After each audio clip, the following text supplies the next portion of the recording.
Medik Veteriner Indonesia. Medik Reproduksi Veteriner Indonesia.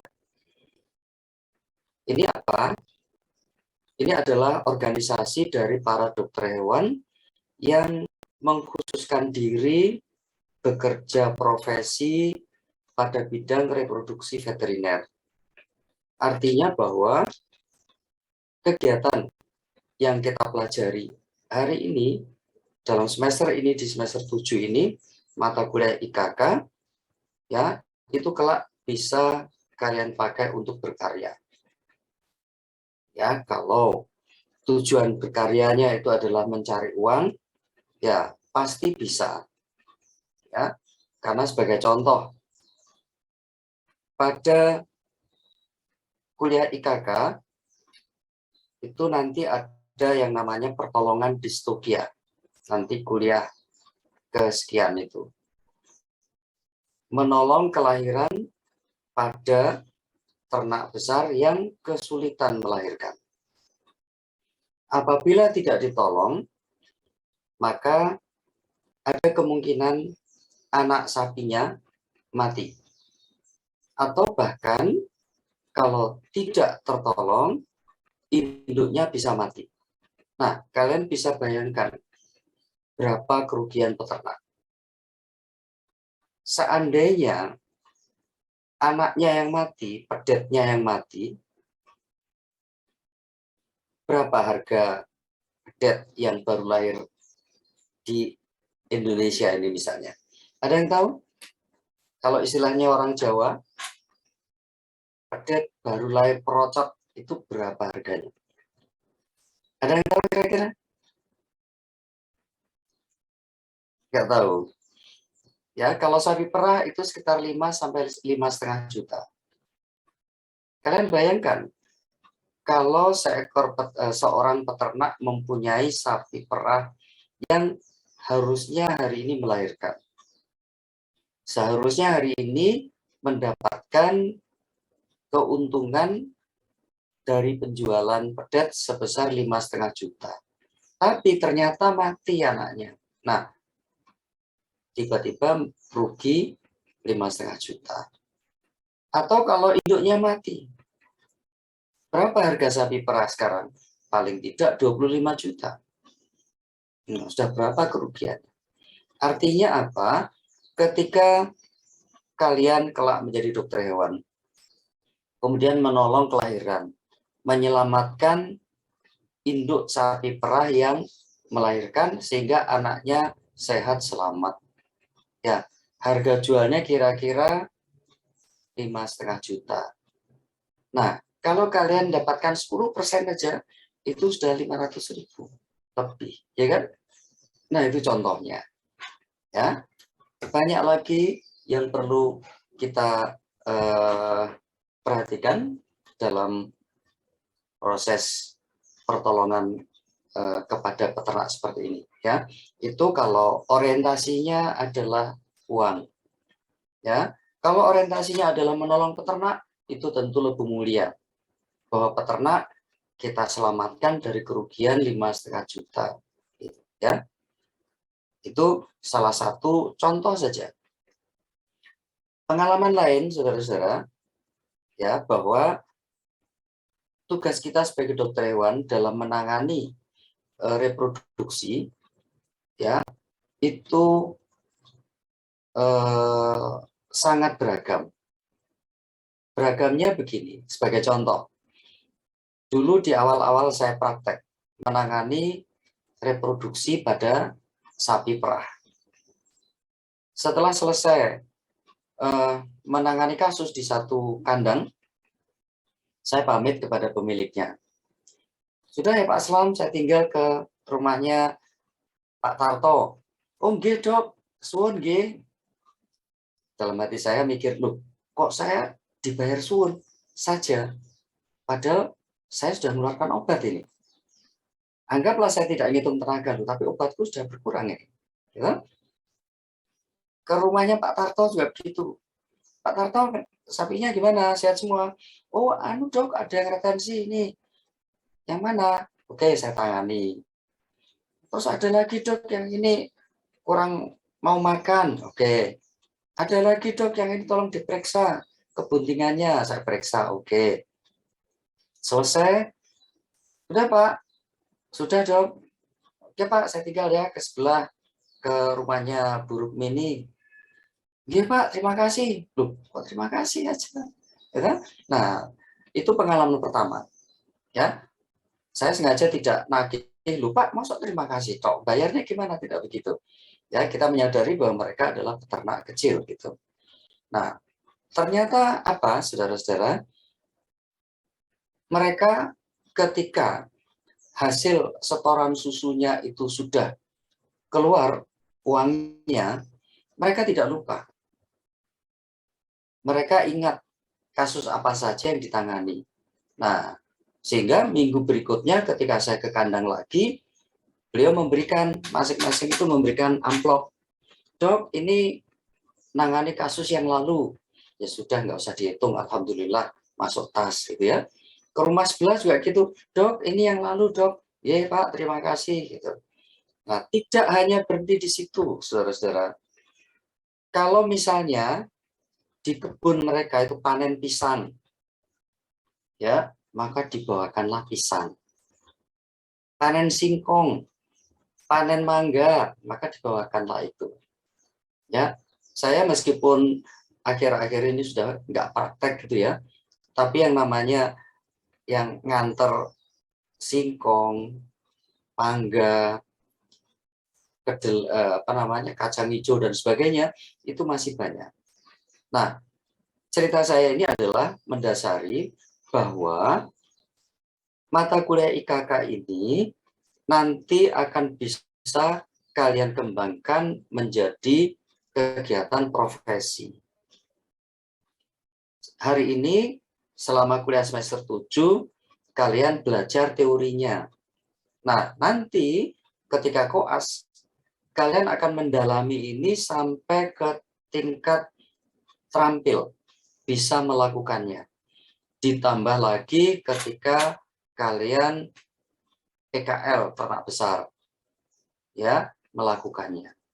Maka harapannya ketika lulus dokter hewan kalian sudah terampil untuk melakukan itu. Ya, itu sebagai pengantar. Baik, hari ini kuliah kita adalah tentang fisiologi dan induksi kelahiran.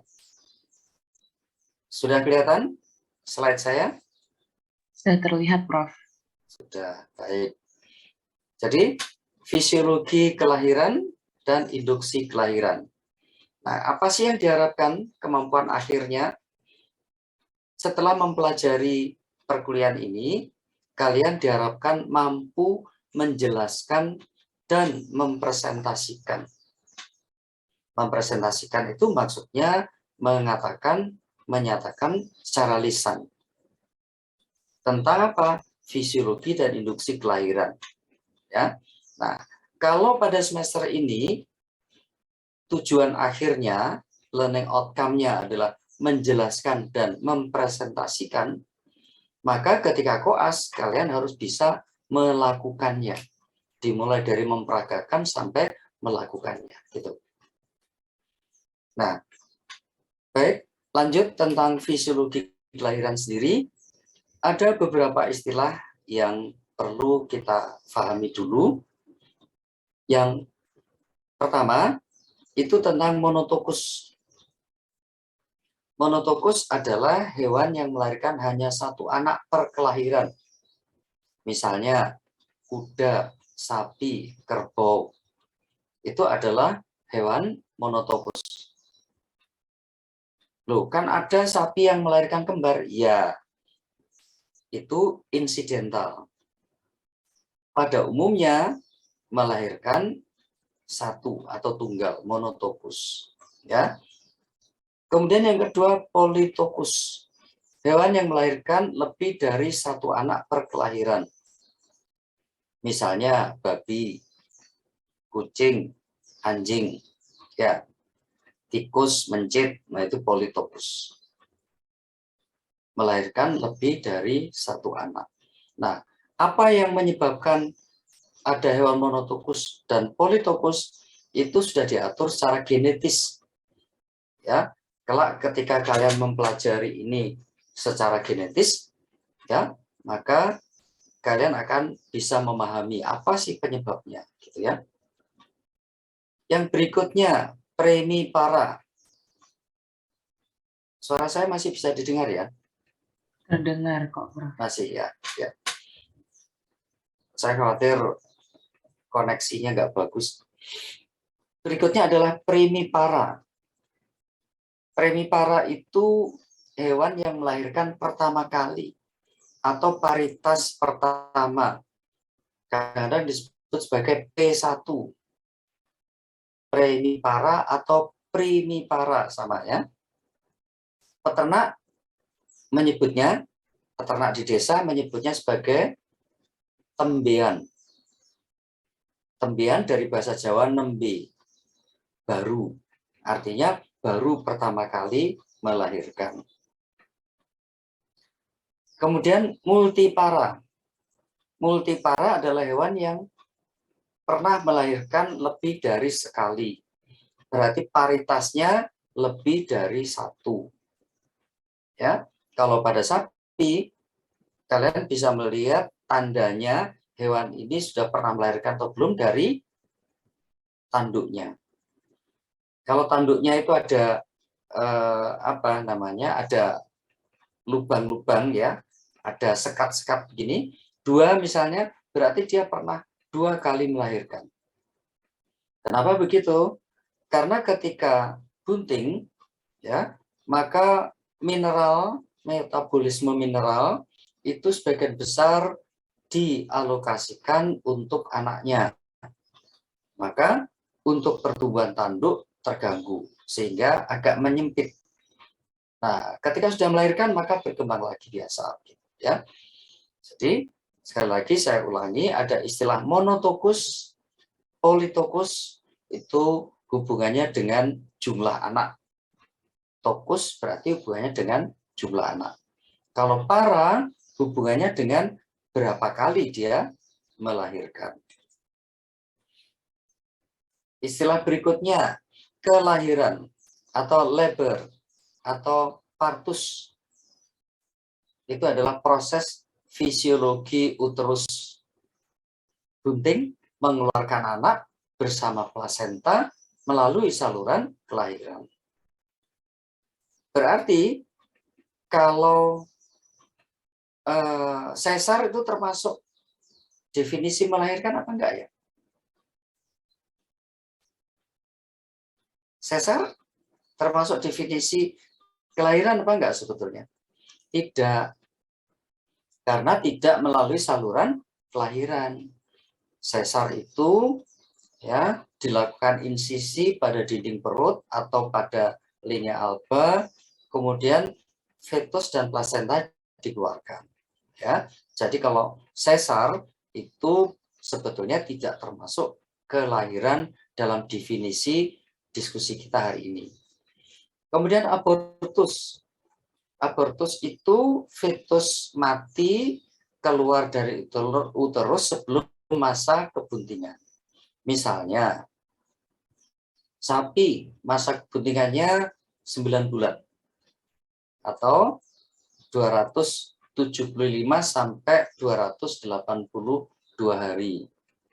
Nah, ketika fetusnya keluar dalam keadaan mati, ya, pada hari ke-270, nah ini disebut abortus. Jadi, pegang kata kuncinya, fetus mati. Ya. Kemudian keluar dari uterus, dan sebelum masa kebuntingannya selesai. Gitu. Kemudian prematur. Kalau prematur, fetusnya lahir hidup sebelum masa kebuntingan selesai.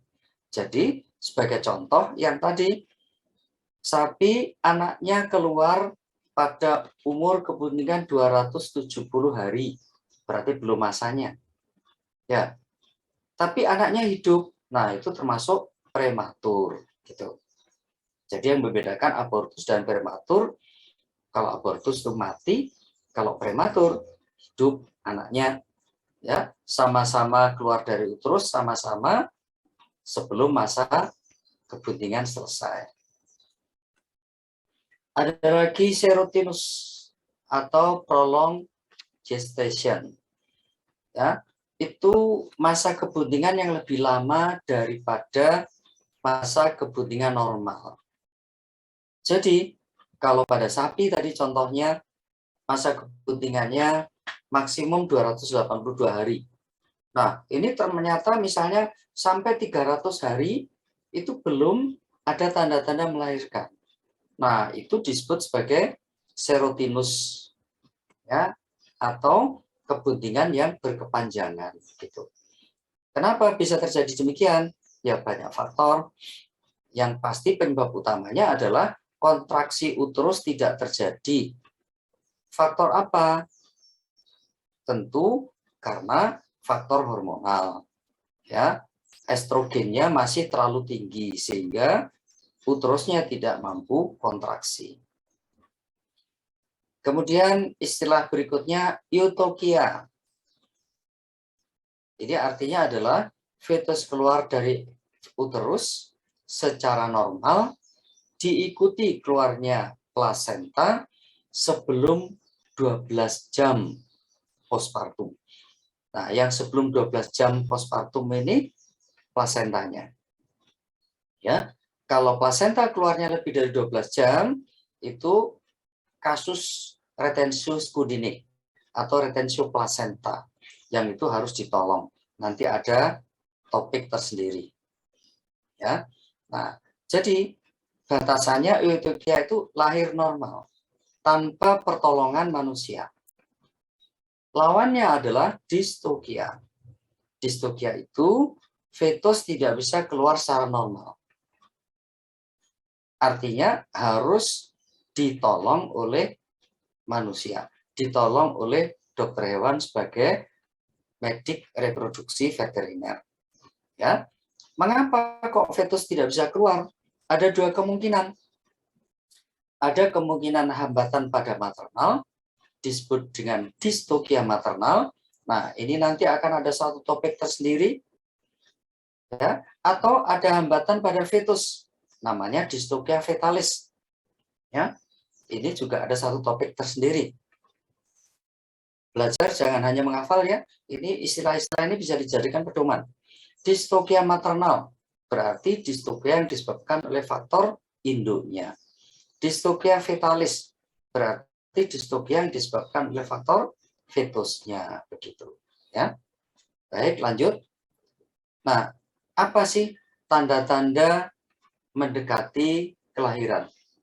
Ya, sebagai dokter hewan, kalian harus paham ini. Ya, peternak saja paham. Peternak itu tahu kalau sapinya akan melahirkan.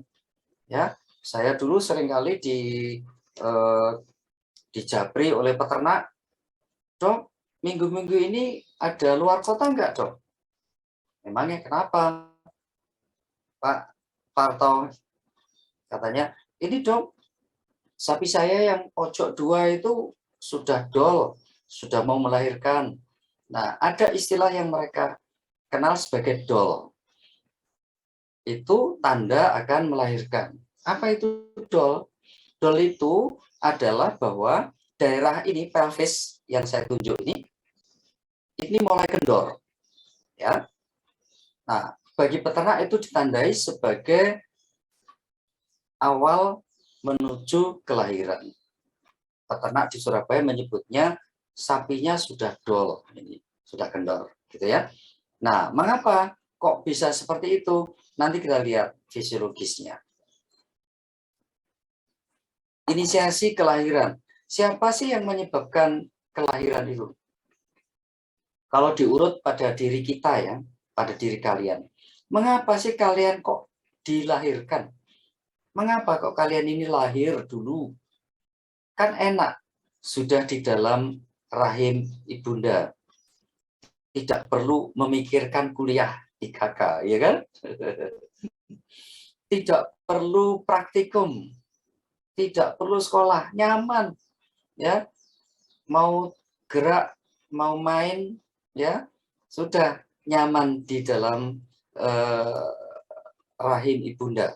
Mengapa kalian kok keluar? Ya, nah ternyata justru peran ibundamu atau peran induk pada sapi ya itu terbatas. Peran utamanya itu adalah justru pada fetus. Ya, dalam konteks kalian, kalianlah yang menghendaki kalian itu lahir.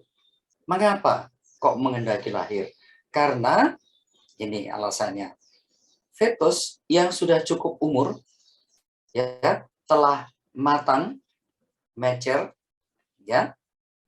Karena mature ini mengalami stres. Ya. Jadi kalian dulu lahir itu karena mengalami stres. Stres apa? Stres karena keterbatasan ruang. Ruang yang tersedia di rahim ibunda ya hanya sebatas itu. Padahal kalian tumbuh terus. Sapi juga begitu kan? Pedet, fetus terus bertumbuh. Sedangkan ruang uterus ya hanya sebatas itu. Maka stres tentang keterbatasan ruang. Stres berikutnya adalah stres nutrisi. Mengapa? Tubuh fetus semakin besar. Kebutuhan nutrisi tentu juga semakin besar. Sedangkan kapasitas atau kemampuan induk memasok nutrisi ya itu ya sebatas itu. Gitu ya. Sebatas itu. Oleh karenanya ada stres nutrisi. Nah, gabungan stres karena keterbatasan ruang dan keterbatasan nutrisi ini yang menyebabkan dikeluarkanlah hormon ACTH, adenocorticotropic hormone, untuk memicu proses kelahiran. Nah, jadi ingat kata kuncinya, mengapa fetus lahir? Karena stres. Stres itu kemudian menyebabkan keluarnya hormon ACTH. Maaf, saya batuk dulu. Nah, secara endokrin begini. Ini adalah hipotalamus dan hipofisa. Ya. Kemudian ini uterus induk, ini fetusnya. Ini adalah serviksnya.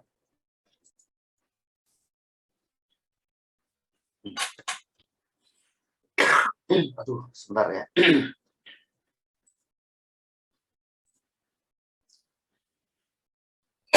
Aduh.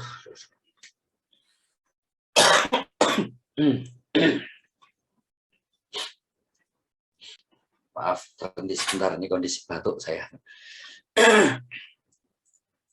Ya. Saya lanjutkan ya, bisa dengar suara saya ya? Ya. Jadi, proses kelahiran itu dimulainya dari stres tadi ya. Stres tadi, ini stres, ya, menyebabkan keluarnya ACTH. ACTH itu kemudian berpengaruh ke kelenjar adrenal.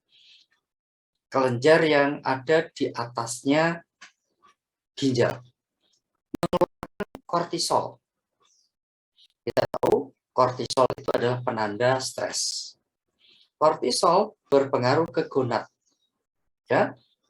Untuk kemudian merangsang apa? Keluarnya PGF2 alfa. Prostaglandin F2 alfa. Ya, pada mata kuliah Fispro kalian sudah tahu PGF2 alfa fungsinya adalah untuk meregresi korpus luteum. Padahal korpus luteum itu adalah penghasil apa? Hormon progesteron. Kalau progesteronnya rendah, ya, fungsi progesteron apa? Memelihara kebuntingan supaya miometrium tidak kontraksi. Sehingga ketika progesteron tidak ada, yang memelihara kebuntingan tidak ada, yang menjaga agar miometrium tidak kontraksi tidak ada, maka miometrium menjadi sensitif terhadap rangsangan kontraksi, gitu, ya. Nah, bersamaan dengan itu, pada hipofisa dikeluarkanlah oksitosin. Oksitosin itu fungsinya adalah memicu kontraksi dari otot polos uterus atau myometrium. Maka mulailah ada kontraksi yang kemudian mendorong fetus, ya. Nah, proses berikutnya akibat adanya PGF2 alfa ini juga merangsang keluarnya relaksin dari uterus. Relaksin. Relaksin sesuai dengan namanya adalah hormon yang menyebabkan relaksasi, termasuk pada ligamentum cervix dan ligamentum yang lain. Nah, itulah sebabnya tadi yang saya ceritakan di depan, ada peternak yang menyatakan kalau sapinya akan melahirkan, maka daerah pelvisnya itu kendor. Mereka menyebutnya dol. Itu adalah akibat dari hormon relaksin ini. Ya, hormon relaksin menyebabkan ligamentum kendor termasuk cervix. Ya, nah proses berikutnya ligamentum ini atau cervix juga mengeluarkan PGE, prostaglandin E, yang ini memperkuat PGF2 alfa. Ya, nah, sehingga kalau disimpulkan keseluruhannya yang sebelah kanan ini, ya, adanya rangsangan stres menyebabkan kontraksi myometrium, menyebabkan tekanan, kemudian ada yang disebut dengan refleks Ferguson. Setelah ini saya jelaskan. Refleks Ferguson itu menyebabkan stimulasi pada serviks untuk membuka. Oksitosin lebih tinggi, semakin banyak, akhirnya tekanan maksimum untuk mengeluarkan fetus. Ya, ini hormonal secara umumnya begitu. Lebih khusus lagi, ini ya, kedudukan fetus secara normal di awal menjelang kelahiran itu seperti ini. Ya, nanti akan kita bahas pada waktu distokia. Ini kedudukan fetus sebelum lahir. Serviks telah dilatasi. Ya. Nah, yang disebut dengan refleks Ferguson itu seperti ini. Jadi ketika tadi ada kontraksi myometrium, ya, saya ulangi lagi ya, fetus stres. Stresnya karena keterbatasan ruangan dan keterbatasan nutrisi. Fetus mengeluarkan ACTH. Sehingga fetus mengeluarkan kortisol. Kortisol berpengaruh pada plasenta, kemudian menghasilkan PGF2 alfa, meregresi korpus luteum dari induknya. Maka myometrium menjadi sensitif terhadap rangsangan kontraksi. Nah, oksitosin dari induk dihasilkan. Oksitosin fungsinya adalah merangsang kontraksi, maka mulailah ada kontraksi. Kontraksi ini menyebabkan fetus terdorong ke arah serviks. Moncong serviks atau mungkin kakinya serviks itu menyentuh serviks. Ya. Moncong fetus atau kakinya fetus menyentuh serviks. Akibatnya apa? Ada rangsangan neurohormonal ke arah saraf pusat yang kemudian memicu keluarnya oksitosin dari induk. Ya, oksitosin fungsinya apa tadi? Merangsang kontraksi. Maka kontraksinya lebih kuat. Begitu kan? Kontraksi lebih kuat, dorongan fetus kepada serviks lebih kuat. Ya, rangsangan saraf ke pusat lebih kuat. Oksitosin lebih besar. Begitu seterusnya. Makin lama makin besar tekanannya, sehingga fetusnya bisa dikeluarkan. Nah, itu yang disebut dengan refleks Ferguson. Ferguson itu nama orang penemunya. Jadi kalau ditanyakan apakah refleks Ferguson? Refleks Ferguson adalah refleks yang terjadi akibat tekanan oleh moncong fetus atau kaki depan fetus kepada serviks, ya, untuk memicu rangsangan neural supaya menghasilkan oksitosin. Ya, jadi ingat gambar ini, maka ingatlah refleks Ferguson, gitu ya. Nah, faktor penunjang yang lain, ya, kalau tadi disebutkan bahwa penyebab utamanya partus itu adalah pada fetusnya, ada stres, ya. Maka faktor yang lain apa? Kekuatan kontraksi. Kontraksi siapa? Terutama adalah uterus. Kontraksi uterus itu 90% untuk mengeluarkan fetus. Kekuatannya, ya. Awas, hati-hati, jangan bingung, jangan confuse, ya. Yang tadi disebutkan pemicu utama kelahiran adalah fetus, itu pemicunya. Tetapi kekuatan untuk mengeluarkan fetus itu terbesar adalah uterusnya. Ya. Baru kemudian otot abdomen dan diafragma. Kemudian penunjang lain adalah fetus. Ya. Fetusnya kenapa? Ya, tadi kalau fetusnya mati, maka tidak ada refleks Ferguson. Ya, kalau fetusnya kegedean, tentu tidak bisa lahir. Kalau fetusnya kedudukannya miring atau menyilang, tentu tidak bisa lahir, gitu ya. Berikutnya saluran kelahiran atau organ repronya. Mengapa organ repronya? Ya, kalau organ repronya menyempit atau gagal dilatasi, ya tentu tidak bisa lahir. Ya, jadi faktor penunjangnya ada 3 hal ini: kekuatan kontraksi, fetusnya sendiri, dan saluran kelahiran atau organ repronya. Gitu. Baik, kita lihat satu persatu. Kekuatan kontraksi. Ya, tadi sudah saya jelaskan bahwa akibat adanya stres pada fetus dilanjutkan dengan serangkaian perubahan hormonal, ya. Kalau saya urutkan lagi supaya kalian tidak lupa, ya. Fetus mengalami stres, fetus mengeluarkan ACTH. ACTH merangsang keluarnya kortisol. Kortisol merangsang keluarnya prostaglandin F2 alfa. Prostaglandin meregresi korpus luteum. Korpus luteum menyebabkan progesteron turun. Nah, ini. Kalau progesteron turun, biasanya akan diikuti estrogennya naik. Ya. Tadi PGF2 alfa naik sudah saya jelaskan. Oksitosin naik juga sudah dijelaskan. Akibat dari refleks Ferguson. Maka kombinasi dari hormonal ini menyebabkan 90% kontraksi miometrium yang kemudian diikuti dengan kelahiran. Ya.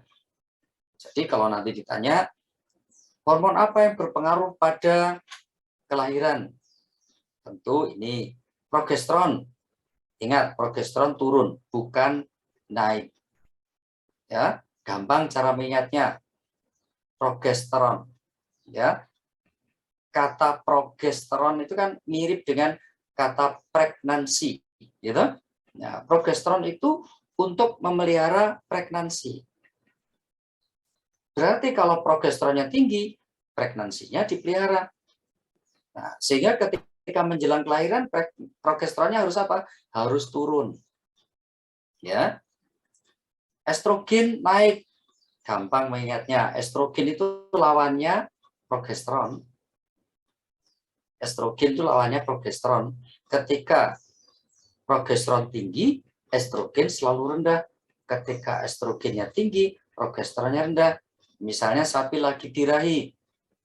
Birahi itu bahasa Inggrisnya apa? Bahasa lainnya estrus kan? Ya. Nah, maka hormon apa yang berpengaruh pada estrus? Ya, estrogen. Nah, gitu. Jangan hanya menghafal, ya. Estrogen. Ya, sehingga ketika kelahiran estrogennya naik. Kenapa? Karena progesteron turun. Ya. PGF2 alfa tadi hubungannya dengan progesteron. Karena PGA2 alfa naik, maka korpus luteumnya regresi, maka progesteronnya turun. Karena korpus luteum itu adalah penghasil progesteron. Ya, itu. Berikutnya, bagaimana secara mekanis kelahiran itu? Terjadi kontraksi uterus. Kontraksinya itu terjadi secara peristaltik bergelombang.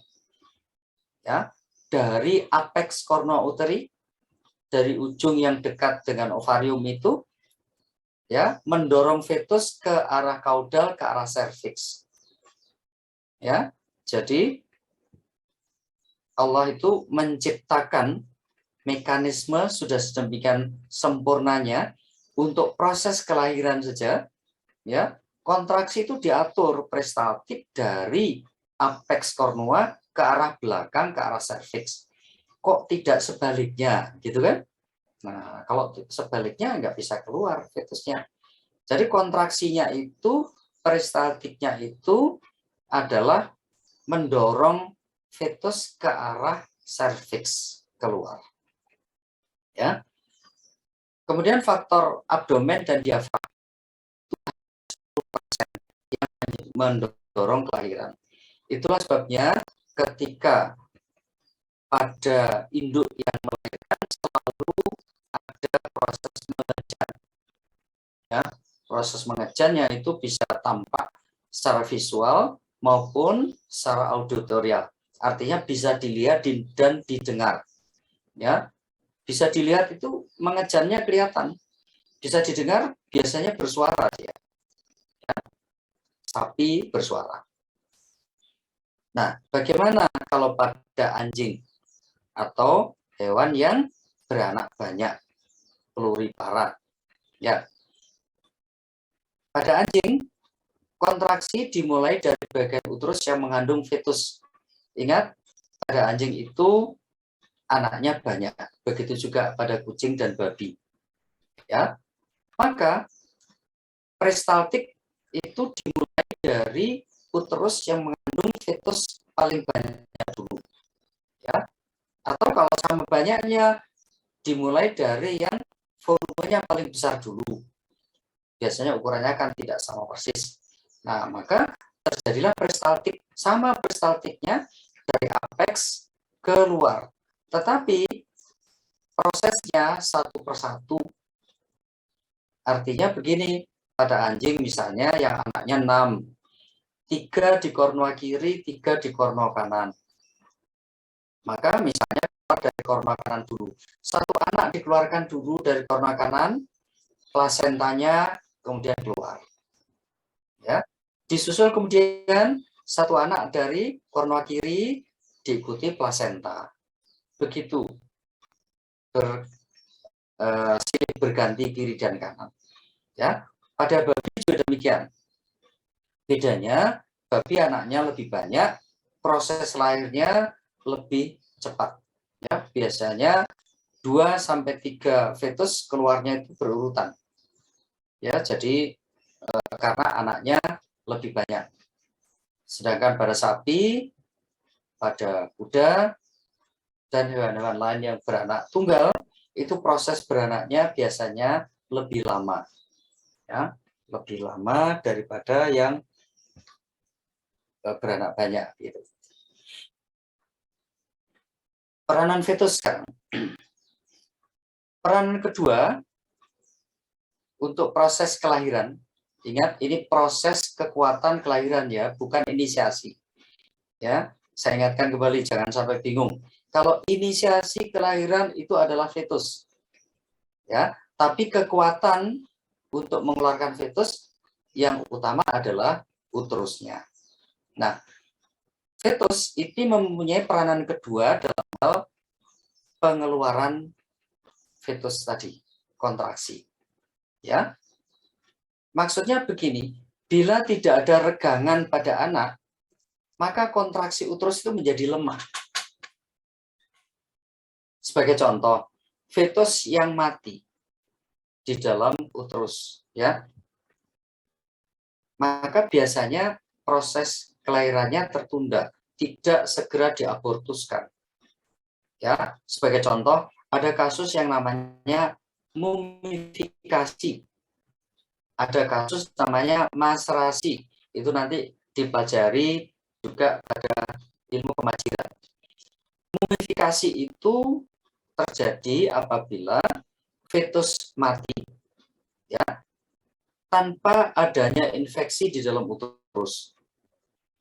Maka cairan fetus itu diabsorpsi sehingga fetusnya menjadi kering, menghitam, seperti mumi. Makanya disebut sebagai mumifikasi. Kalau maserasi, fetus mati, misalnya karena brucellosis, misalnya, disertai infeksi. Infeksi apa? Misalnya brucellosis tadi.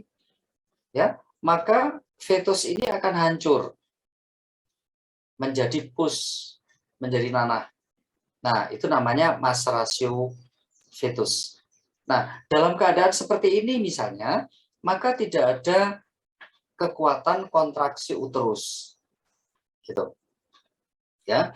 Nah, kalau ada seperti ini, misalnya ada fetus mati dalam uterus, mengalami mumifikasi atau maserasi, ya, treatmentnya adalah disuntik estrogen, ditambah oksitosin atau PGF-alfa. Ya, mekanismenya bagaimana? Kembali kepada fisiologi kelahiran tadi. Ya, ingat-ingat ya, fisiologi kelahiran hormonalnya itu akan selalu nanti keluar dalam bentuk pertanyaan-pertanyaan, misalnya ketika koas, misalnya ketika diskusi tentang kelahiran. Ya, saya ingatkan kembali, bagaimana mekanismenya? Kalau disuntik GL2-alfa, maka menyebabkan regresi corpus luteum. Kalau corpus luteum regresi, berarti kadar progesteronnya turun. Kalau progesteron turun, berarti estrogennya naik, ya kan? Menstimulasi oksitosin, mulai kontraksi, ya. Begitu juga kalau disuntik estrogen. Estrogen disuntik kan itu menstimulasi uterus untuk kontraksi. Diikuti keluarnya PGF2-alfa. Aduh. Maaf, saya terbatuk-batuk ini. Harus saya minum sebentar ya.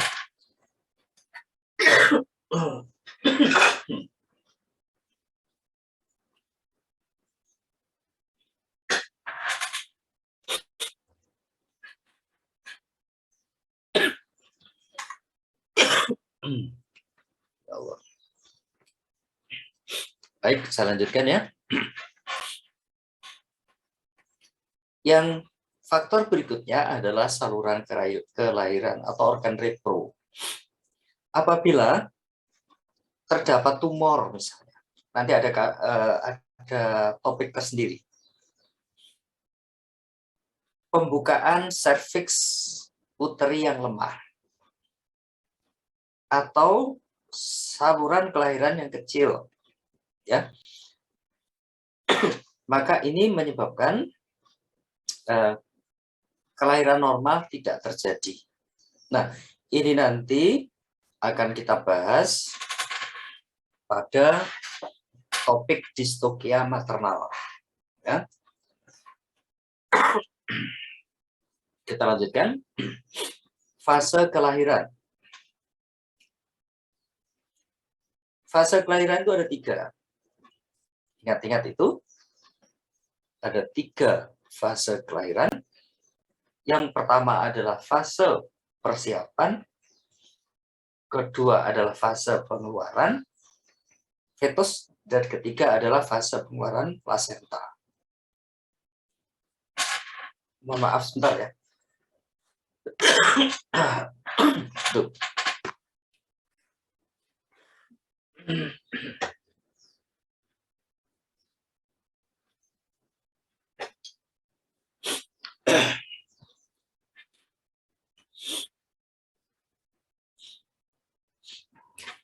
Maaf, break sebentar ya.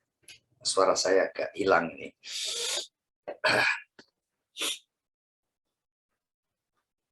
Saya memberi tugas koas dulu.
Baik, saya lanjutkan ya.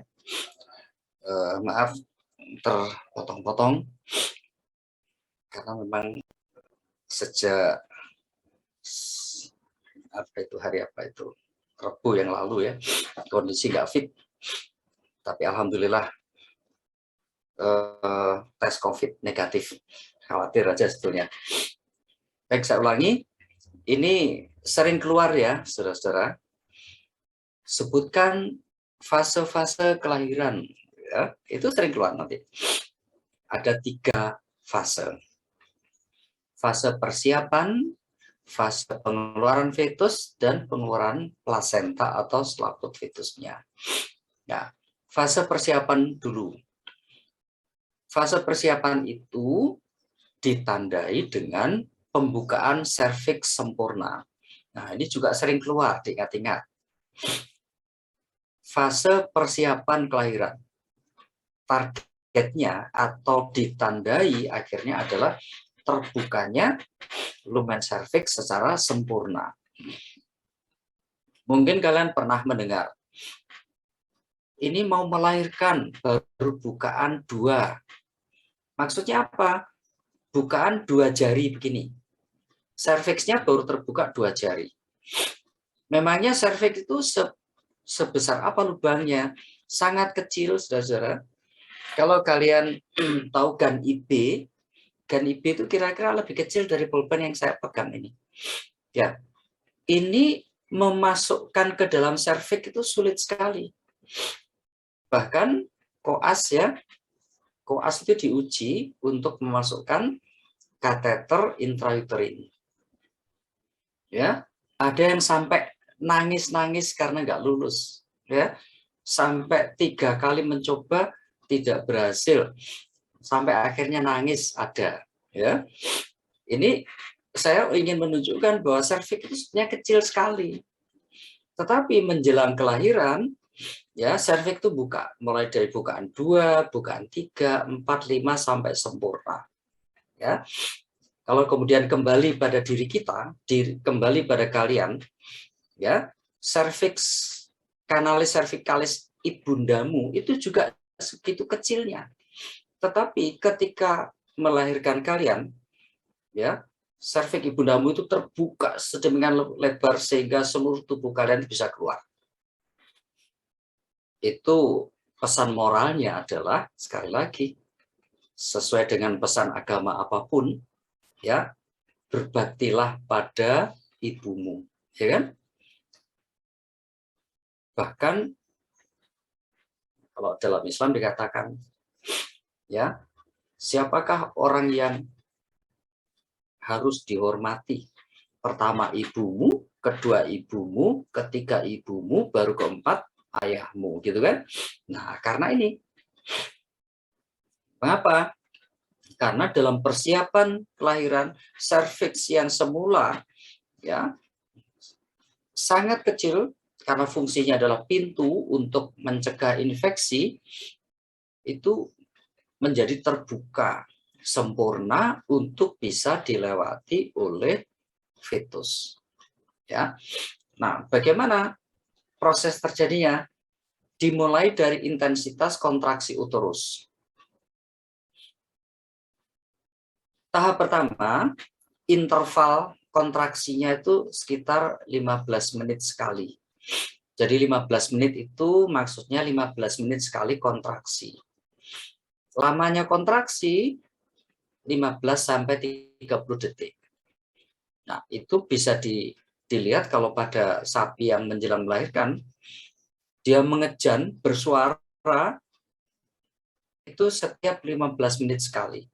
Lamanya 15 sampai 30 detik. Semakin ke sini, proses kontraksinya, intervalnya semakin pendek. 3 menit sekali. Tetapi durasinya, lamanya kontraksi menjadi lebih panjang. 20 sampai 40 detik. Nah, ini ada hubungannya dengan refleks Ferguson tadi. Ya kan? Pada refleks Ferguson, saya ingatkan lagi, ketika fetus menyentuh serviks, terjadilah refleks neurohormonal, menghasilkan oksitosin. Oksitosin menyebabkan kontraksi, sehingga dorongan fetus lebih kuat. Refleks lebih kuat. Oksitosin lebih banyak. Dorongan lebih kuat. Begitu seterusnya. Ya, sehingga intervalnya menjadi lebih pendek, lamanya kontraksi lebih panjang. Ditambah kontraksi abdomen ikut membantu keluarnya uterus, membantu kontraksi uterus. Kontraksi dimulai dari apeks kornua, tadi sudah saya jelaskan. Sehingga kemudian isi kandungan terdorong ke serviks dan keluar. Proses kelahiran itu mirip begini. Kalau belum pernah nanti coba ya. Sabun yang kondisi basah, coba ditekan yang kuat. Apa yang terjadi? Keluar dia, meloncat, ya kan? Nah, seperti itu proses kelahiran. Ya, karena ada kontraksi dari uterus, ya, sedangkan fetus itu berada dalam cairan amnion. Cairan amnion itu adalah fungsinya juga sebagai pelicin, maka fetus akan terdorong keluar dari uterus. Ya, nah selaput fetus, ya, proses berikutnya setelah fetus itu terdorong ke serviks, selaput amnion dan allantois itu akan keluar melewati lumen serviks. Serviks kan dilatasi waktu itu, maka akan berbentuk seperti bola. Nanti kita lihat gambarnya. Nah, fase pertama kelahiran ini berlangsung antara 2 sampai 6 jam pada sapi.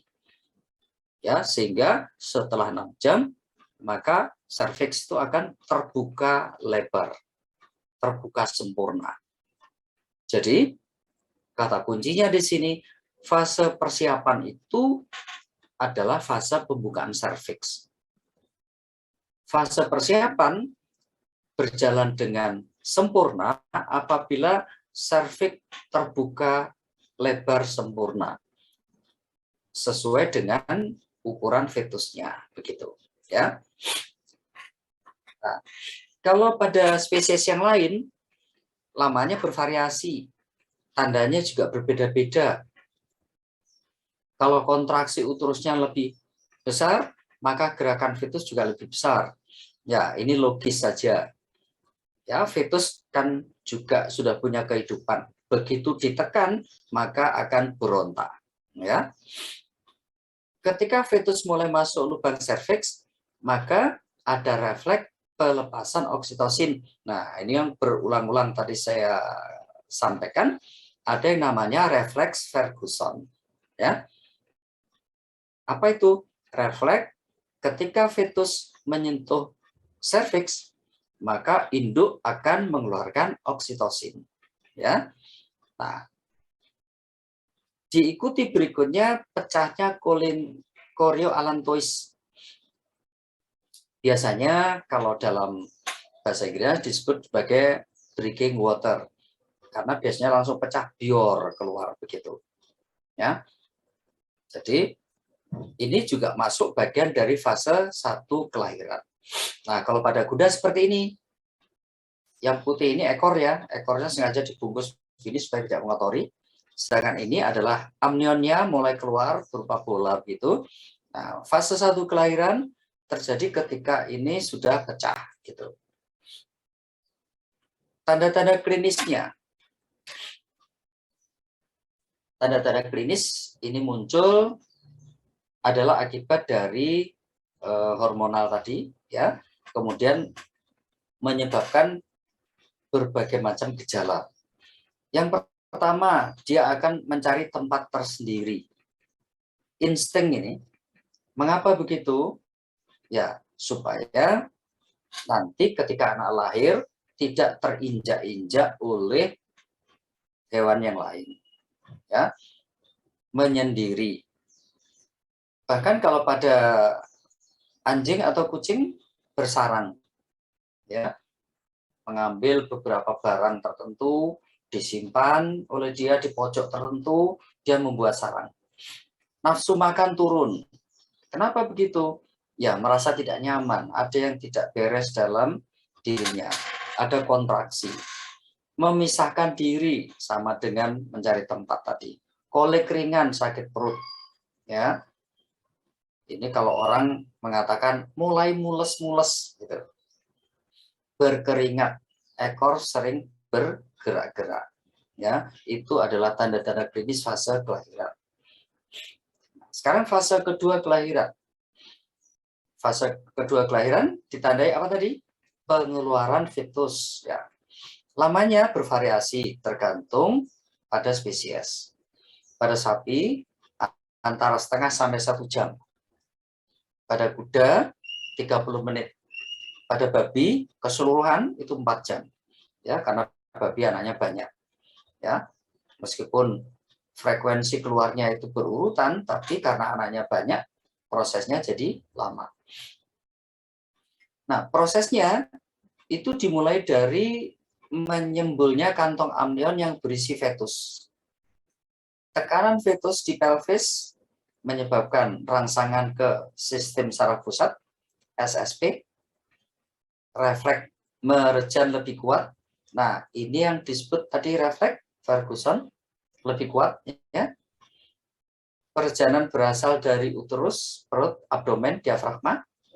Ya.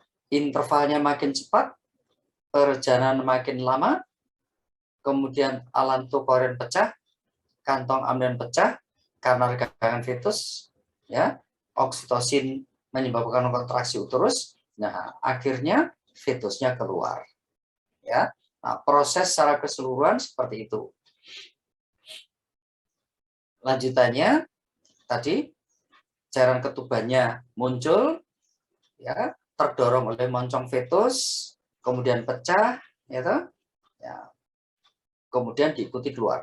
Nah, ini khusus di sini, saudara-saudara, apabila suatu saat kalian menolong kelahiran, kemudian amnionnya sudah menyembul di situ, tapi kok belum juga pecah, kalian boleh membantu merobek kantongnya itu. Supaya apa? Supaya keluar, pecah, dan hidung fetus itu dibersihkan supaya bisa segera bernafas. Mengapa demikian? Ketika fetus itu masih di dalam uterus, maka respirasinya ikut pada plasenta. Ya kan? Ingat mata kuliah Fispro. Fungsi plasenta. Ada berapa? Masih ingat? Mata kuliah semester 4 ya. Jangan dilupakan ya Fispro itu ya. Karena nanti ketika sampai koas pun akan diulang lagi. Fungsi plasenta, 1, fungsi nutrisi, ya, memasok nutrisi dari induk kepada anak. Kedua, fungsi respirasi, pertukaran gas, memasok oksigen ke dalam fetus dan mengeluarkan CO2 dari fetus. Ya. Ketiga, fungsi ekskresi, pengeluaran. Yang keempat adalah fungsi endokrin. Ya. Nah, fungsi kedua tadi, fungsi respirasi. Ketika fetus masih di dalam uterus, maka respirasinya bukan dari paru-paru, bukan dari hidung ke paru-paru, bukan, tetapi sirkulasi melalui plasenta. Nah, menjelang melahirkan, menjelang lahir, fetus sudah terdorong keluar. Ada kemungkinan plasentanya terjepit. Terjepit apa? Tergencet oleh berat tubuh fetus itu sendiri. Bisa bayangkan ya. Jadi plasentanya berupa umbilikus, maksudnya bukan plasenta ya. Umbilikusnya berupa saluran seperti pipa begitu tergencet. Nah, berarti sirkulasi ke fetus berhenti, termasuk pasokan oksigen, termasuk pengeluaran CO2. Nah, kalau itu terjadi, bisa menyebabkan kematian fetus. Oleh karena itu, ketika menolong kelahiran, menjumpai kondisi seperti itu, cairan selaput amnionnya sudah keluar, tapi belum pecah, itu bisa kalian tolong pecah, ya. Kemudian rongga hidungnya, moncongnya itu dibersihkan dengan tisu misalnya, supaya fetusnya bisa bernafas, ya. Nah, kemudian fetus akan tersembul keluar. Pada monotopus, ya periode inilah yang disebut dengan periode pengeluaran fetus. Kalau pada politopus, ya pengeluaran fetus dan plasenta itu berjalan silih berganti. Maksudnya begini, misalnya anaknya 5, ya fetus nomor 1 keluar, diikuti plasenta nomor 1. Fetus nomor 2 keluar, diikuti plasenta nomor 2. Begitu seterusnya. Jadi bukan fetus 1, 2, 3, 4, 5, plasenta 1, 2, 3, 4, 5, bukan begitu. Ya. Sebetulnya gampang mengingatnya, logis. Ya. Plasenta itu kan membungkus fetus. Ya kan? Begitu fetusnya keluar, maka giliran berikutnya adalah plasentanya, bukan fetus berikutnya, begitu. Ya. Ini gampang mengingatnya, logis. Tanda-tandanya, kalau pada fase 1 kelahiran tadi, mengejarnya kan ada interval, gitu. Pertama, interval 15 menit. Kemudian memendek, sehingga intervalnya tinggal 3 menit sekali. Durasi mengejarnya semula kan hanya 15 detik. Ya, berikutnya menjadi sampai 40 detik. Nah, pada waktu fase kedua kelahiran, ya, mengejarnya itu terus-menerus, tidak ada jeda. Berapa lama? Sampai fetusnya keluar. Ya, itu fase kedua kelahiran.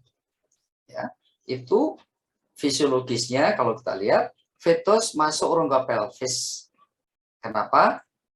Diingatkan lagi ini akibat oksitosin dan refleks Ferguson.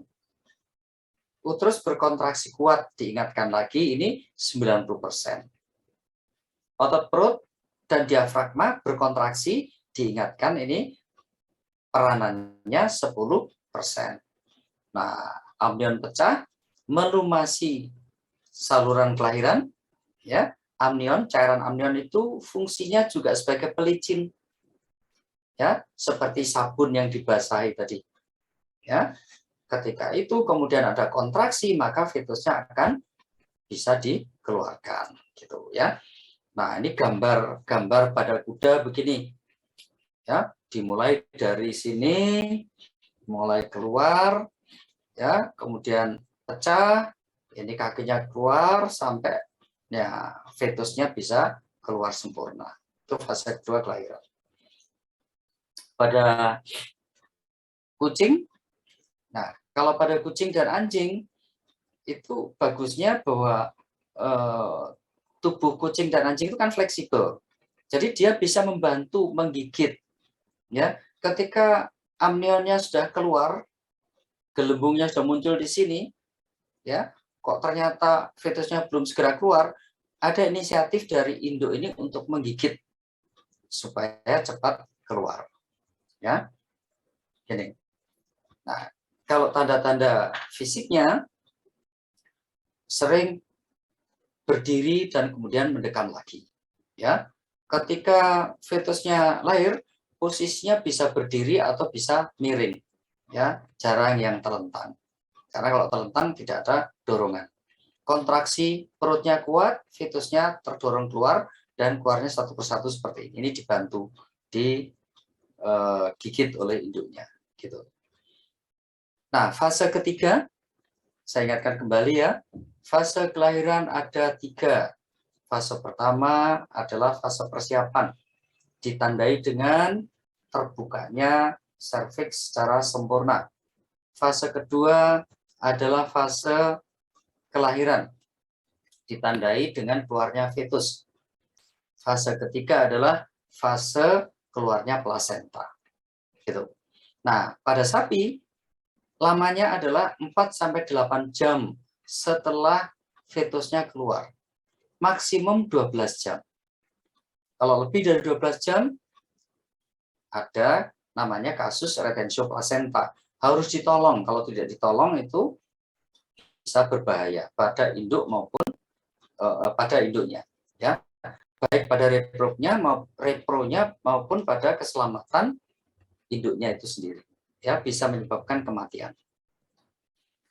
Mengapa plasenta kemudian keluar dalam masa 4-8 jam ini? Terjadi degenerasi fili dari plasenta. Mengapa kok degenerasi? Ingat, pada masa kebuntingan, plasenta itu dialiri oleh darah untuk memasok nutrisi dan respirasi kepada fetus. Ya kan? Nah, ketika proses kelahiran terjadi, maka sirkulasi berhenti. Tidak ada lagi pasokan darah ke situ. Maka terjadilah degenerasi fili-fili plasenta. Ya, ini mirip dengan ini loh, saudara-saudara. Kalau kalian tahu, daun ketika masih hijau itu menempel erat pada dahan. Ketika menguning, kemudian lepas jatuh. Mengapa dia jatuh? Ya, karena menempelnya ini menjadi hilang karena degenerasi. Nah, pada plasenta seperti itu. Ya. Kemudian setelah fetus lahir pada induk ya, setelah fetus lahir ya, keluar dari vulva, induk masih mengejan. Mengejannya itu apa? Induk setelah fetusnya lahir, induk masih mengejan karena masih merasa ada sesuatu di dalam uterusnya yang belum keluar. Maka dia masih mengejan. Mengejannya juga peristaltik, dibantu oleh peristaltik usus, kontraksi abdomen untuk mengeluarkan plasenta. Ya. Ditambah lagi, ketika fetusnya sudah keluar, umbilikus sudah putus, tali pusarnya putus, volume darahnya turun sehingga menjadi 0, maka mengkerut, ya kan? Volumenya menjadi lebih kecil, menjadi lebih mudah dikeluarkan. Nah, itu berikutnya plasenta itu akan keluar menggantung, ya, dan akhirnya ini menjadi pemberat. Karena gaya beratnya itu maka akan turun, gitu ya. Ada perbedaan antara monotokus dan politokus. Tadi sudah saya singgung. Kalau pada monotokus hewan beranak satu, gerakan peristaltik uterus dari ujung korna ke aboral ke arah serviks ya, untuk mengeluarkan seluruh allantochorionnya. Ya, pada politokus anjing dan babi ya tidak ada stadium 3 ya. Kenapa? Logis. Tadi sudah saya jelaskan. Keluarnya fetus dan plasenta itu silih berganti. Fetus nomor 1 diikuti plasenta nomor 1. Fetus nomor 2, plasenta nomor 2. Fetus nomor 3, plasenta nomor 3, dan seterusnya. Sehingga batasan stadium 3 kelahiran itu menjadi tidak jelas. Gitu. Pada berbagai spesies, waktu pengeluarannya bervariasi. Kontraksi uterus terus berlanjut, sampai plasenta keluar. Ya, ini sudah saya jelaskan tadi polotokus keluarnya bagaimana.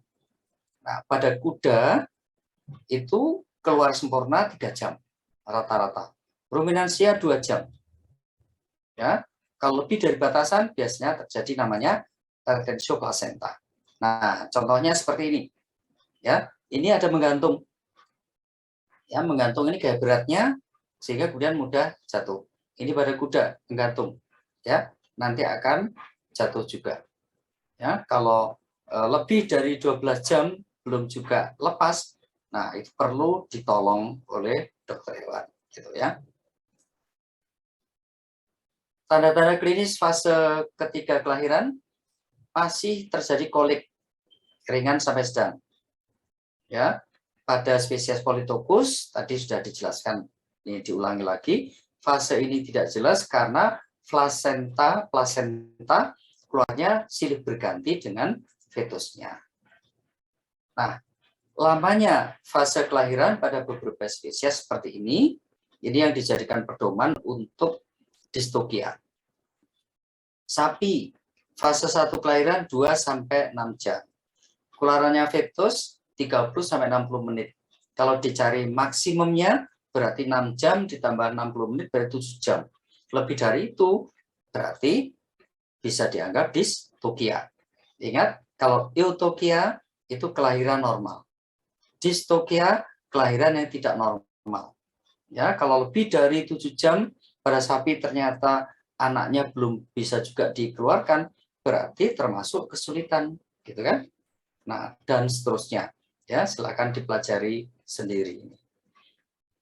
Baik, selesai untuk fisiologi kelahiran. Sebelum saya lanjutkan, adakah pertanyaan?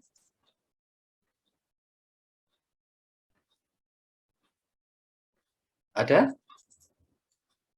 Oh, bukan ya. Fase kelahiran. Kalau tidak ada, saya lanjutkan dengan ya ini. Saya lanjutkan dengan induksi kelahiran. Ya. Apa sih induksi kelahiran? Induksi kelahiran adalah inisiasi buatan kelahiran pada stadium 1 kelahiran dan stadium 2 tentunya. Tapi tujuannya adalah agar fetusnya hidup, ya, sehat dan normal.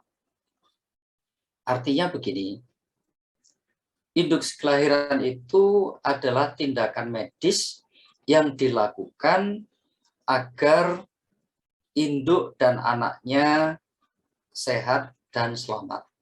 Gitu, ya. Jadi bukan tindakan rutin, tapi ini adalah tindakan darurat.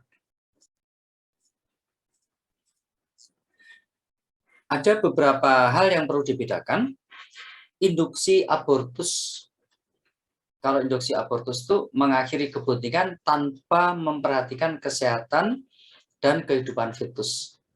Misalnya, ya, suatu kebuntingan ternyata diketahui fetusnya itu misalnya dari pemeriksaan USG atau eksplorasi rektal diketahui bahwa fetusnya mengalami abnormalitas bentuk. Yang itu kemungkinan untuk hidup itu kecil. Nah, daripada berlama-lama, ya, maka dilakukanlah induksi abortus gitu.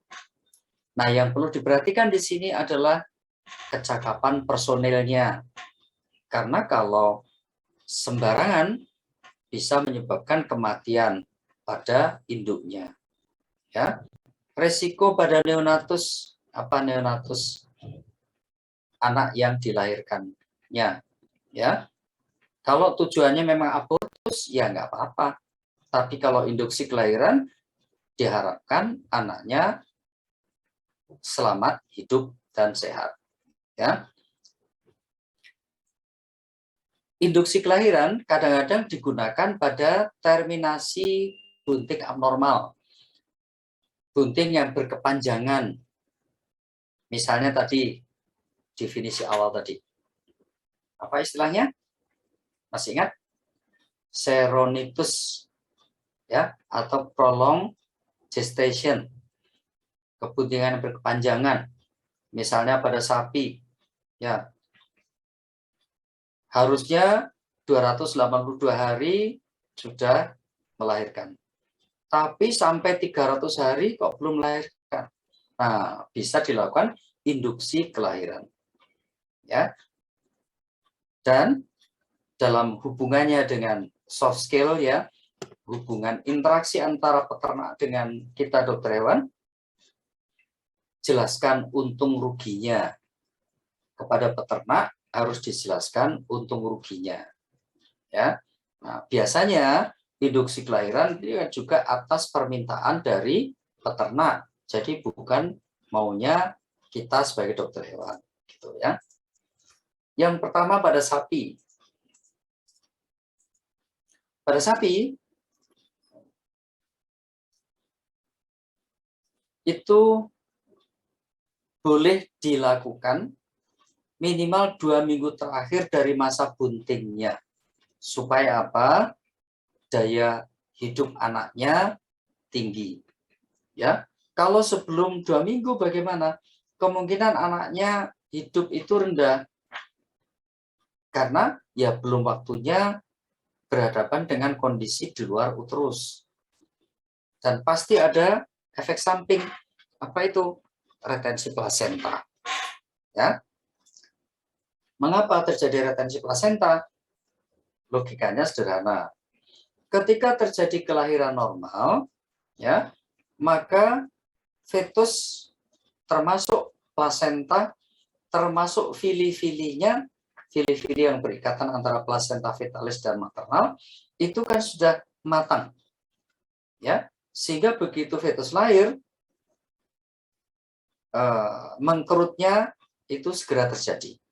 Tetapi ketika dilakukan induksi kelahiran, ya, itu kondisi fetus, kondisi plasenta, termasuk fili-filinya kan masih dalam kondisi sehat. Ya, sehingga ketika fetusnya diinduksi kelahiran, ya, plasentanya belum, fili-filinya belum terjadi proses mengkerut, sehingga terjadilah retensi plasenta, gitu. Ya, jadi efek samping dari induksi kelahiran adalah retensi plasenta. Ini pernah dilakukan penelitian, ya. Kalau induksi kelahiran dilakukan 1-2 minggu lebih awal sebelum kelahiran maksudnya, ya, maka retensi plasenta itu 75-90%. Kalau dilakukannya mendekati kelahiran normal, lebih kecil lagi kejadian retensi plasentanya, 10-50%. Gitu. Preparat apa yang digunakan untuk retensi plasenta, untuk induksi kelahiran? Kalau mempelajari ini, Anda tidak perlu banyak menghafal. Ingat saja fisiologi kelahiran tadi. Ingat saja hormon-hormon apa yang berpengaruh pada kelahiran. Ya, ingat tadi bahwa kelahiran itu dipicu oleh stres pada fetus. Stres menyebabkan keluarnya ACTH. ACTH merangsang keluarnya hormon kortisol. Nah, di situ ya, kortisol. Sehingga salah satu hormon yang digunakan itu adalah kortisol, prostaglandin atau kombinasinya. Ya, itu sering digunakan. Kortikosteroid misalnya, itu menyebabkan sintesis estrogen dari plasenta, merangsang pengeluaran prostaglandin, lisis atau regresi corpus luteum. Mekanismenya begitu. Ya, apa yang bisa digunakan? Dexamethasone. Ya, ingat di ilmu farmakologi atau farmasi, kalau namanya son itu kan apa? Kortisol, ya, kortison.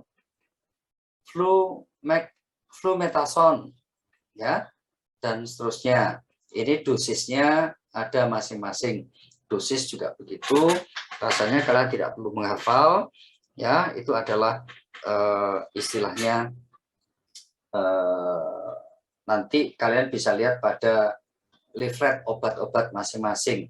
Karena sekarang ini produk obat itu banyak sekali, ya. Nah, kalau itu digunakan, obat-obat ini digunakan, maka antara 80 sampai 90% efektif. Ya. 24 sampai 72 jam itu akan segera melahirkan. Gitu. Tentu terjadi retensi plasenta. Ya. Berikutnya estradiol. Estradiol peranannya bagaimana? Sama dengan yang dijelaskan pada fisiologi kelahiran tadi. Estradiol itu sama dengan estrogen, ya. Itu kerjanya berlawanan dengan progesteron. Ini bisa digabung dengan oksitosin yang kemudian menyebabkan kontraksi uterus. Nah, kalau pada sapi perah tidak disarankan menggunakan estradiol. Kenapa? Ada residu di susunya. Ya. Susu yang di-store ke KUD itu akan dites oleh KUD apakah ada residu antibiotik, apakah ada residu hormon. Nah, itu biasanya kemudian ditolak kalau ada residu, ya. Gampangnya untuk memudahkan kalian mengingat, kalau kalian bekerja nanti pada sapi perah, maka ketika menyuntikkan obat itu harus hati-hati, perhatikan, ya, apakah obat yang disuntikkan itu akan menimbulkan residu pada susu produksinya. Karena kalau ada residu, ya, setoran susunya ditolak, berarti peternaknya akan mengalami kerugian. Nah, itu yang harus dijaga. Ya. Preparat lainnya PGE2 alfa atau cloprostenol. Ya, cloprostenol ini sebetulnya sama dengan prostaglandin, tapi sintetis. Ya, sintetis dari prostaglandin atau kadang-kadang disebut sebagai prostaglandin F2 alfa analog atau yang sama dengan prostaglandin. Ya, mekanismenya bagaimana? Ingat kembali fisiologi kelahiran. Ketika disuntik prostaglandin, maka korpus luteum akan regresi. Korpus luteum regresi, progesteron akan turun dan seterusnya tadi. Ya. Sehingga ketika disuntik prostaglandin ini 90% akan mengalami kelahiran 24 sampai 72 jam setelah penyuntikan. Nah, biasanya ini diikuti dengan kejadian distokia. Apa distokia? Kesulitan melahirkan. Ya, mengapa begitu? Nah, sebetulnya ini juga mudah difahami bahwa kalau kelahiran secara normal, ya, maka fetus itu akan memposisikan diri seperti contoh yang di kuliah pertama tadi. Kepala dan kaki depannya menuju ke serviks. Itu. Nah, ketika dilakukan induksi kelahiran, misalnya dengan PGE2 alfa, terjadi kontraksi, fetusnya belum siap. Belum memposisikan diri seperti kelahiran normal. Misalnya, kepalanya masih menunduk, ya, belum menuju saluran kelahiran. Atau kaki depannya masih menekuk, belum menuju saluran kelahiran. Itu penyebab distokia. Proporsi pedet hidup juga menurun. Retensio plasenta juga menurun. Kenapa? Proporsi pedet hidup menurun karena hubungannya dengan distokia tadi, gitu ya. Biasanya ada tingkah laku estrus 96 jam setelah injeksi. Mengapa begitu? Ya, ini hubungannya dengan Vispro. Aduh, sebentar.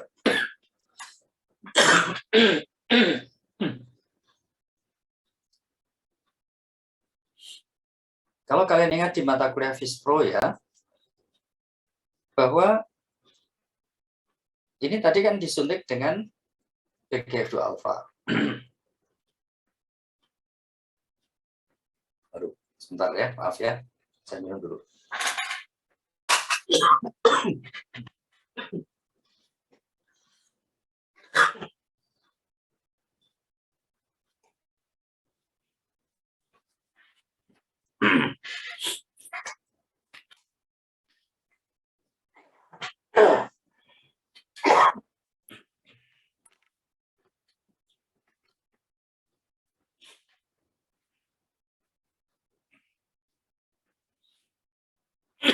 Sebentar.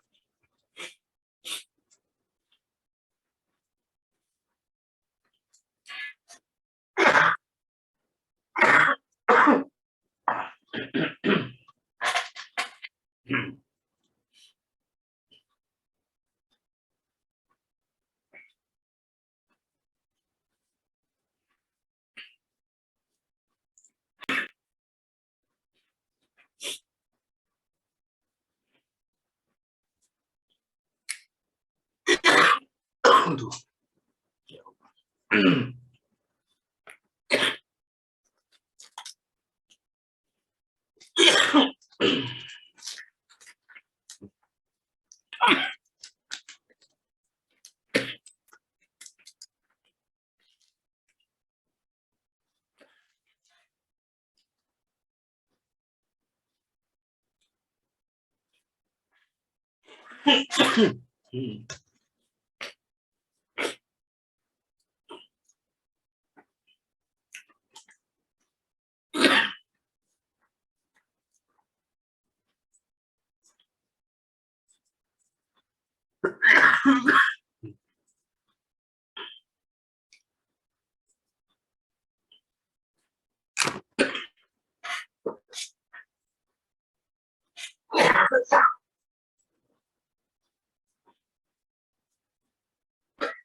Baik, saya lanjutkan, maaf ya.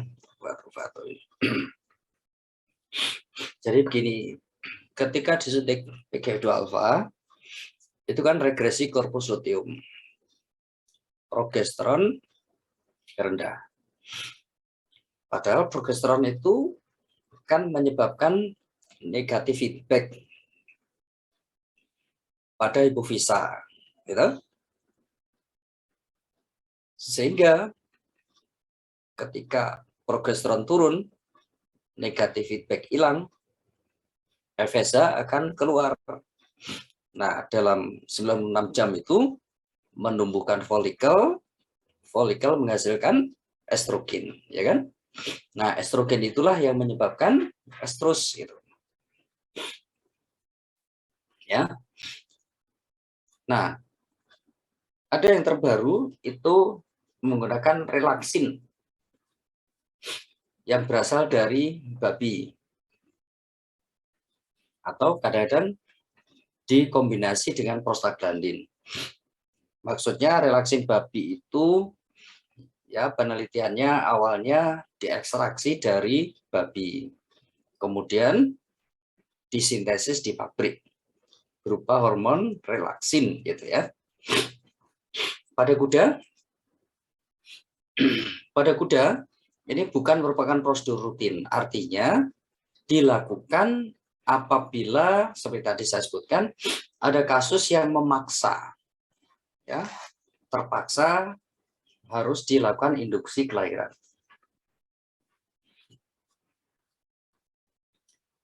Induksi kelahiran pada kuda itu dilakukan apabila sudah muncul tanda-tanda. Yang pertama bahwa masa kebuntingannya mendekati normal. Mamenya sudah mulai membesar dan kalau dipencet di putingnya sudah keluar kolostrum. Itu menandakan bahwa sudah aman untuk diinduksi kelahiran. Kalau sebelum itu, maka biasanya akan viabilitas atau kemungkinan hidup dari anaknya menjadi lebih kecil. Kemudian secara eksplorasi rektal bisa diraba, ya, bahwa serviksnya mulai melunak.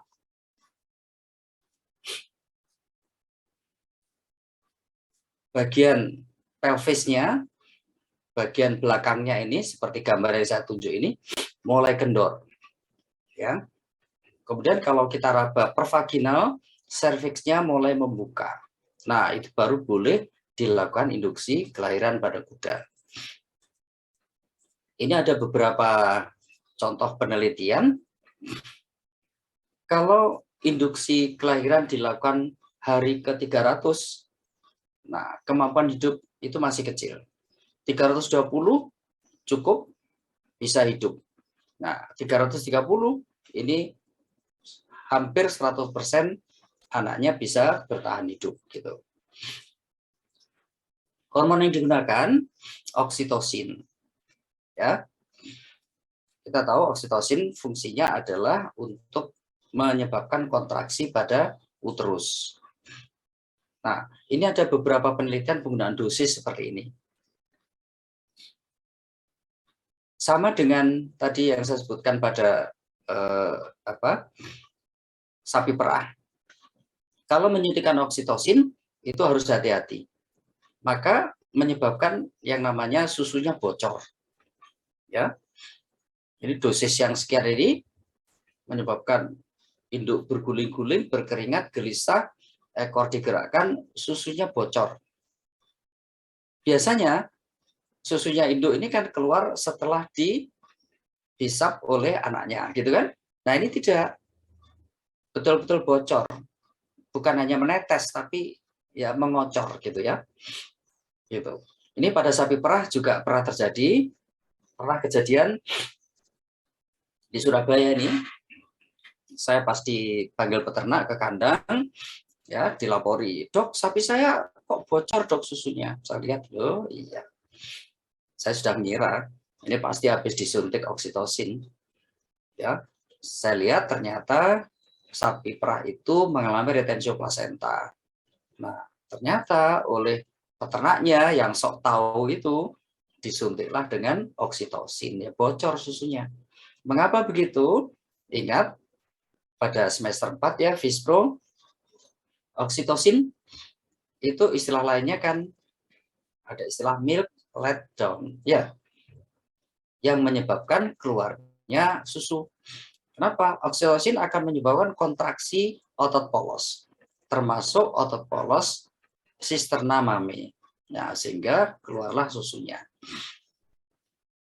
Nah, yang penting ini, ketika kita menjadi bertugas menjadi dokter hewan di lapangan melakukan induksi kelahiran, maka ujilah vaginal. Seperti saya sebutkan di awal, serviks apakah sudah dilatasi penuh. Pastikan posisinya, situs posisi habitus. Ya, kalau ada kesalahan dikoreksi. Koreksinya bagaimana? Nanti dilakukan pada waktu kita pelajari pada waktu distokia. Ya, ada koreksinya itu. Ya. Baru kemudian kalau kesulitan melahirkan dibantu dengan ditarik begitu.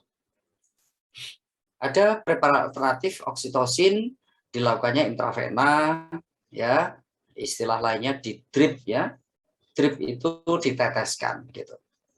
Boleh juga pakai prostaglandin atau kortikosteroid. Saya ingatkan kembali bahwa induksi kelahiran ini bukanlah sesuatu yang rutin dilakukan, tetapi karena keterpaksaan. Ya, artinya kita jangan gampang-gampang melakukan induksi kelahiran, harus dipelajari betul. Pada domba tidak ada keuntungan untuk induksi kelahiran karena masa kebuntingannya kan juga pendek ya. Hanya dilakukan eksperimental menggunakan dexamethasone. Dexamethasone termasuk kortisol tadi ya. Kortikosteroid yang lain antara lain ini ya. Kalau PGF2 alfa tidak efektif. Kenapa? Kembali ke mata kuliah Fispro bahwa plasenta bahwa pada domba korpus luteum itu digantikan fungsinya oleh plasenta setelah masa kebuntingan tertentu.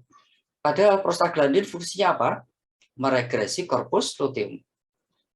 Sehingga pada domba disuntik PGF2 alfa ya nggak ngerespon. Ya. Ini kebuntingan awal progesteron dari korpus luteum. Tapi selanjutnya itu diambil alih oleh plasenta. Sehingga ketika PGF2 alfa disuntikkan, ya CL-nya tidak ada, korpus luteum tidak ada. Maka tidak ada dampak pada kebuntingannya. Pada kambing, preparat yang bisa digunakan adalah prostaglandin, cloprostenol. Cloprostenol tadi juga PGF2 alfa ya, sama itu. Nah, yang penting adalah pada kambing jangan kurang dari 140 hari. Kenapa? Kalau kurang dari itu kemungkinan anaknya mati. Ya, karena itu recording itu sangat penting. Ya. Nah, tapi kalau pada peternakan yang di desa ya oleh masyarakat tentu sulit untuk melihat ini, ya. Kapan ini Pak dikawinkan? Boro-boro tanggal perkawinan anak sapinya atau kambingnya. Ya, tanggal lahirnya anaknya aja kadang-kadang nggak tahu dia, ya kan? Tuh. Pada babi kepentingannya kalau pada babi itu adalah untuk memperbaiki produktivitas. Misalnya pada babi itu seringkali konsumen menghendaki ukuran yang hampir sama, hampir seragam. Karena itu kemudian dilakukanlah induksi kelahiran. Ya. Kemudian bisa juga untuk meningkatkan daya hidup neonatal. Karena anaknya kan banyak. Ya, menurunkan kegagalan laktasi karena anaknya banyak sehingga seringkali laktasinya itu tidak mencukupi gitu ya.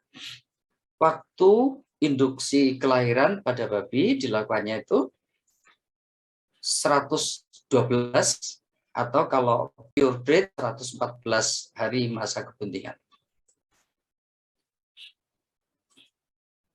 Ya.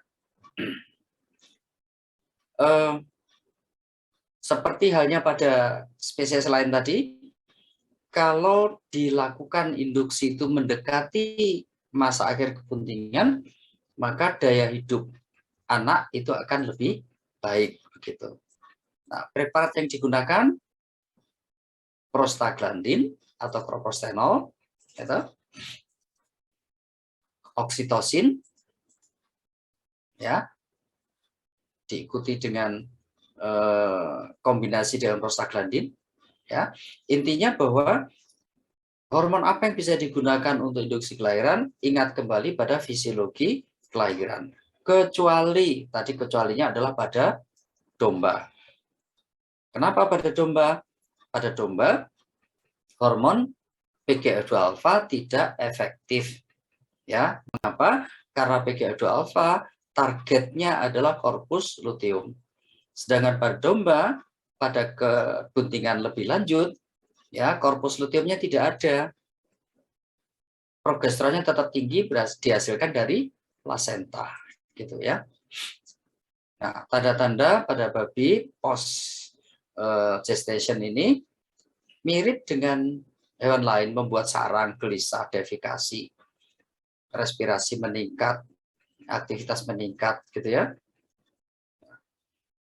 Kalau induksi dilakukan terlalu dini, kemungkinan anaknya lemah, kedinginan, atau mudah tertindih oleh induknya karena kurang lincah bergerak, masih belum lincah bergerak. Ya, selesai saudara-saudara kuliah kita hari ini. Kalau ada pertanyaan saya silakan.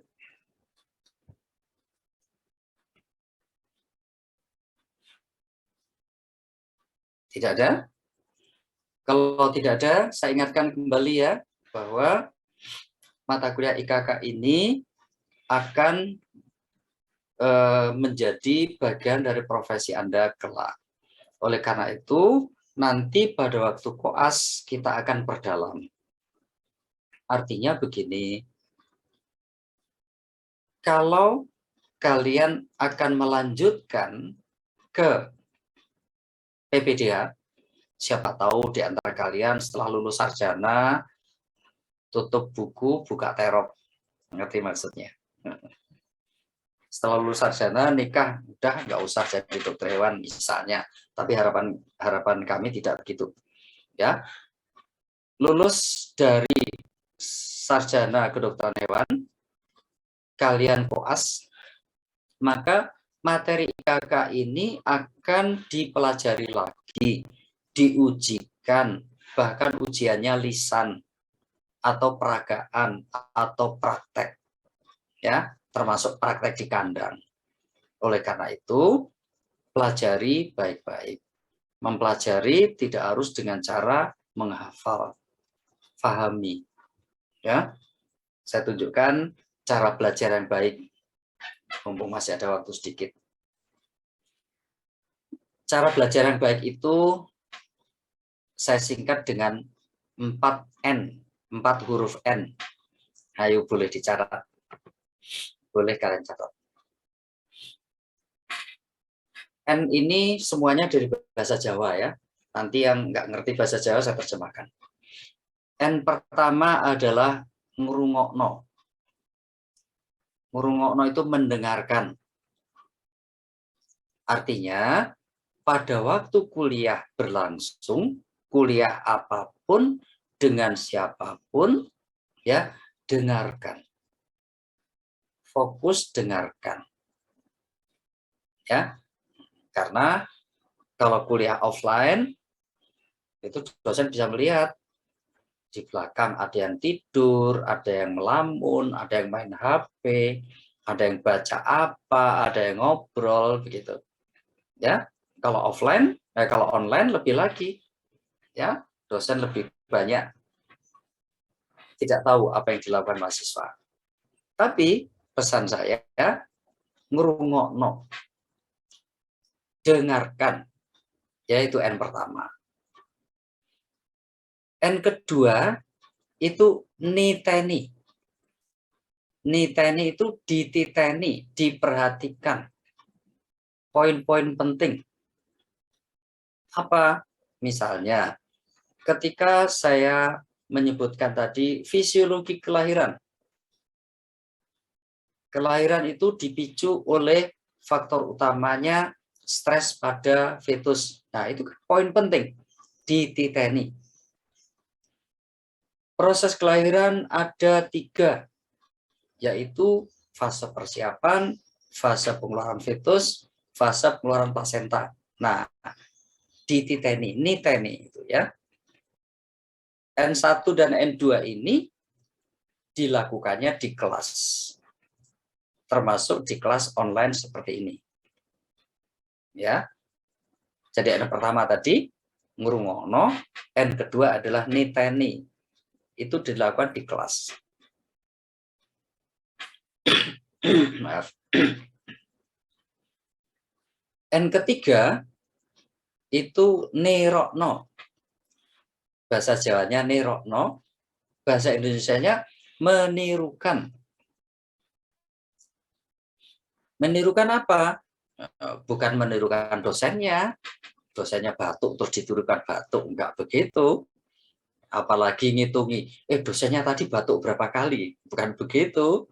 Ya, menirukan itu kalau dalam bahasa pendidikan belajar itu recall, mengingat ulang. Ya, Gampangnya aja begini. Setelah kuliah begini, ya, ternyata kalian menunggu kuliah berikutnya atau menunggu praktikum, sedang tidak ngapa-ngapain. Itu kalian bisa mulai nirokno, mulai mengingat. Ya, sambil duduk begini mengingat-ingat. Tadi kuliah apa ya? Oh, IKK. IKK topiknya apa tadi? Oh, fisiologi kelahiran dan induksi kelahiran. Itu sudah proses menirukan atau nerokno. Kemudian merangkai kembali. Apa tadi yang dijelaskan pertama kali? Oh, fase kelahiran. Oh, kelahiran itu 90% dari kontraksi uterus kekuatannya. Dan seterusnya. Apa yang diingat, ya, itu dikeluarkan. Nirokno. Kalau ada yang tidak paham, nah silakan dibuka PowerPoint-nya atau bukunya. Oh iya, mumpung masih ngomong masalah buku ya, baru ingat saya. Tolong pada Komting, buku itu sudah dipesankan ke percetakan, ya, harganya per buku Rp45.000. Nah, silakan dikoordinasikan, kemudian kontak dengan Dr. Sri atau Mas Agil ya yang mengkoordinasikan itu. Ya, nanti mengambilnya gimana? Silakan. Ya, baik saya teruskan. Jadi pertama tadi ngurungokno, kedua niteni, ketiga nerokno. Nerokno itu kita merekonstruksi dalam ingatan tanpa buka buku atau bisa juga dengan membuka buku. Ya, kalau saya kebiasaan saya begini dulu ketika mahasiswa, ketika rekonstruksi begitu ada yang lupa, ya kan penasaran tuh, apa tadi ya? Distokia tadi apa ya? Misalnya begitu. Nah penasaran kan? Saya biarkan dulu. Rasa penasaran saya biarkan. Saya gunakan yang lain. Merekonstruksi yang lain. Nah ketika ada kesempatan buka buku di rumah, nerokno dengan buka buku, saya punya target. Apa sih distokia? Jadi buka buku itu sudah ada tujuannya. Saya ingin tahu apa distokia. Oh, distokia adalah kesulitan melahirkan dan seterusnya. Ya, itu nerokno. N yang keempat, nambahi. Menambah bahan belajar atau sumber belajar. Maksudnya, belajar jangan hanya berasal dari kuliahnya dosen. Jangan hanya berasal dari PowerPoint. Jangan hanya berasal dari buku ajar. Cobalah cari bahan yang lain. Dari jurnal, dari YouTube, dari macam-macam. Ya, tentu dari sumber yang terpercaya. YouTube misalnya, ya YouTube-nya orang yang terpercaya, misalnya dosen, nah, gitu. Ya. Nah, N ketiga dan keempat itu dilakukannya di luar kelas kan? Kalau N1 dan N kedua itu dilakukan di kelas, N3 dan 4 di luar kelas. Nah, kalau kalian melakukan 4 hal ini, untuk mendapatkan nilai A itu tidak sulit. Ya, mudah. Pada prinsipnya, semua dosenmu itu berharap nilai kalian bagus semua. Buktinya apa? Sistem yang dibuat ya di FKH ini, sistem penilaiannya namanya PAP, penilaian acuan patokan. Artinya nilai A kalau nilai angkanya lebih dari 75. Artinya kalau semua warga kelas D ini nilainya lebih dari 75, maka semuanya berhak mendapatkan nilai A. Nah, itu beda dengan beberapa zaman yang lalu, sistemnya PAN, penilaian acuan normatif. Normatif itu begini, nilai itu di rata-rata. Ya, rata-rata plus minus SD itu C. Rata-rata plus 1 kali standar deviasi itu baru B dan seterusnya. Berarti dengan sistem ini pasti ada nilai E, pasti ada nilai D, pasti ada C, ada B, ada A. Jadi misalnya nih, nilai kalian semuanya di atas 75. Rata-ratanya 80. Yang nilainya 75 itu bisa E. Yang nilainya A itu kalau mungkin 90 ke atas. Nah, itu kalau pakai PAN. Nah, itu sudah dihapus nilai itu. Sistem nilai itu. Sekarang pakai PAP. Kalian bisa semuanya mendapatkan nilai A. Ya, kuncinya apa? Ya, gunakan tip and trick belajar saya tadi. 1, ngurungokno, mendengarkan. 2, niteni, memperhatikan. 3, nerokno, mengulang, mengingat kembali. Ya, yang 4 ada nambahi, menambah bahan belajar. Ya, baik, saya kira itu, saudara-saudara. Selamat mempelajari ulang materi yang saya berikan. Semoga bermanfaat, baik itu menghasilkan nilai maupun